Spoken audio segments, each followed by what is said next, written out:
Alright, so I'm back working on the Inmoov robot, the hand and forearm. Last week I had to reprint the servo bed because it broke. This is the broken, real flimsy one. It just got too much pressure and just snapped. So I printed a much denser one, and I'm going to start putting all the servos back in and installing it in the arm.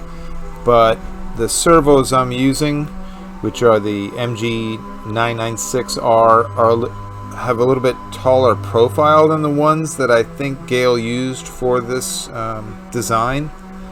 So you can see there's a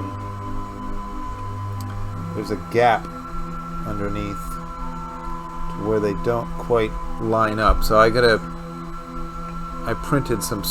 in the middle of printing some spacers that are going to go in between here, and I'm going to adhere to the frame itself just to raise it up a little bit so that all these servos will fit snugly in here.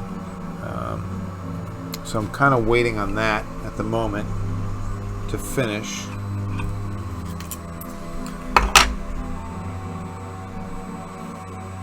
And then once I have those put in place, then I will get all these servos in, and then I'll install the servo bed back into here.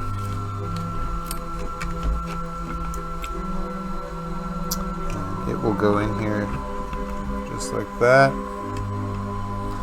and all these tendons will get routed through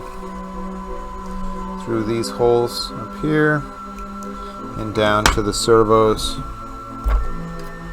which will all have these wheels on them